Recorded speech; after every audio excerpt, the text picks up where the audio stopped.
2022 को ब्लूमबर्ग ने अपनी एक रिपोर्ट में बताया कि एप्पल कंपनी अपनी 3 कंपनीज फॉक्सकॉन, विस्टन, पेगाट्रॉन में से विस्टन इंडिया के टाटा ग्रुप के साथ आईफोन मैन्युफैक्चरिंग की डील करने वाले हैं और जैसे ही ये डील फाइनल हो जाएगी, इंडिया में मेजर आईफोन मैन्युफैक्चरिंग शुरू हो जाएगी। एप्पल अपना 90% प्रोडक्शन चाइना में करता है, जिसका कुल मार्केट 2.25 लाख करोड़ है, जो 180 देश की जीडीपी के बराबर है। अगर हम पिछले 2-3 साल पहले की सेल देखें तो 2020 में एप्पल कंपनी ने 23 करोड़ आईफोन और 7 करोड़ आईपैड बेचे हैं। 2021 में टोटल 24 करोड़ आईफोन बेचा गया है, जिसमें 1.5 लाख आईफोन भारत में ही बेचे गए हैं। लेकिन अब एप्पल कंपनी अपने आईफोन का प्रोडक्शन चाइना में नहीं करना चाहती। इतनी लार्ज स्केल बिजनेस के बाद भी एप्पल चाइना को छोड़कर इंडिया के साथ आईफोन मैन्युफैक्चरिंग क्यों करना चाहती है? इसके कई कारण हैं, आइए जानते हैं। नंबर 1, चाइना और यूएस के लंबे समय से बिगड़ते रिश्ते। नंबर 2, 2019 में कोरोना का स्टार्ट चाइना के वुहान से हुआ था और इसे रोकने के लिए चाइना ने कई कड़े कदम उठाए।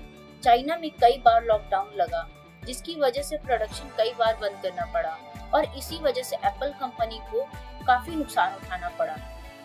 नंबर 3, चाइना में इलेक्ट्रिसिटी शॉर्टेज बड़ी प्रॉब्लम है। एप्पल की तीनों कंपनी चाइना की उसी एरिया में आती हैं जहां इलेक्ट्रिसिटी शॉर्टेज सबसे ज्यादा होती है, जिससे प्रोडक्शन बार बार रोकना पड़ा और कंपनी को बड़ा झटका लगा। कंपनी की सप्लाई चेन को भी इफेक्ट हुआ और इसी कारण से अब एप्पल कंपनी चाइना को छोड़कर इंडिया में प्रोडक्शन करना चाहता है, क्योंकि भारत अब वर्ल्ड का second largest phone production country बन चुका है। एप्पल का सप्लाई चेन चेंज होने पर जेपी मॉर्गन ने अपनी फ्लैश रिपोर्ट में कहा है कि अगर टाटा ग्रुप का विस्टन के साथ डील फाइनल होता है तो इंडिया में आईफोन की मैन्युफैक्चरिंग 5 गुना तक बढ़ जाएगी और शायद 2025 तक 25% बढ़ने की उम्मीद की जा सकती है। एप्पल कंपनी मुख्य रूप से इंडिया और वियतनाम में अपनी मैन्युफैक्चरिंग कैपेसिटी बढ़ाना चाहते हैं। आइए जानते हैं कि आईफोन आखिर बनता कैसे है। सबसे पहले कैलिफोर्निया यूएस से आईफोन को केवल डिजाइन करके बाकी कंट्रीज में भेज देता है, जैसे जर्मनी, चाइना, जापान, स्विट्जरलैंड। और ये कंपनी अपनी एक्सपर्टीज का यूज करके और एप्पल की डिमांड पर प्रोडक्ट रेडी करके ताइवान में भेज देती है और फाइनल प्रोडक्ट ताइवान में असेंबल होता है। आप सोच रहे होंगे कि जब फाइनल प्रोडक्ट ताइवान में असेंबल होता है तो आईफोन पर मेड इन चाइना क्यों लिखा होता है? ऐसा इसलिए क्योंकि एप्पल की तीनों कंपनी ताइवान में प्रेजेंट है और ताइवान पर चाइना अपना अधिकार बताता है और चाइना और ताइवान के लंबे समय से काफी अच्छे रिलेशंस रहे हैं, इसलिए वह ताइवान को फोर्स करता है कि आईफोन पर मेड इन चाइना लिखे। पर अब आईफोन पर मेड इन इंडिया लिखा होगा, क्योंकि अब हाई लेवल मेजर आईफोन्स की मैन्युफैक्चरिंग इंडिया में होगी। इससे पहले भी आईफोन की मैन्युफैक्चरिंग इंडिया में होती थी। फॉक्सकॉन कंपनी जो तमिलनाडु में सिचुएटेड है, जो कंपनी 2017 में लगाई गई। इसके बाद विस्टन बैंगलोर में, पेगाट्रॉन चेन्नई में लगाई गई थी। इंडिया में आईफोन की तीनों बड़ी कंपनी होने के बावजूद आईफोन के मेजर प्रोडक्ट इंडिया में नहीं बनते। केवल पुराने मॉडल जैसे आईफोन 11, आईफोन 12, आईफोन 13 ही बनते हैं, प्रो या मैक्स नहीं। आप सोच रहे होंगे कि अगर इंडिया में आईफोन मैन्युफैक्चर होता है तो दुनिया में सबसे महंगे आईफोन इंडिया में ही क्यों मिलते हैं?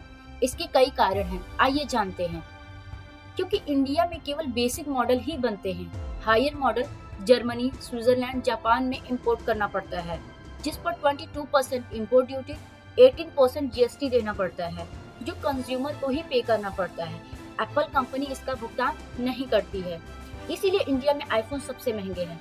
लेकिन अब इंडिया में मैन्युफैक्चरिंग सेटअप होने से 70% आईफोन का डिमांड फुलफिल हो पा रहा है और अगर टाटा ग्रुप और विस्टन की डील हो जाती है तो इंडिया को इसका बहुत फायदा होगा। पहला, आईफोन पर 22% इंपोर्ट ड्यूटी नहीं भरनी पड़ेगी। दूसरा, अब आईफोन पर मेड इन चाइना टैग की जगह मेड इन इंडिया का टैग होगा, जो हर इंडियंस के लिए प्राउड की बात है। तीसरा, इससे इंडियन गवर्नमेंट की इकोनॉमी भी बढ़ेगी।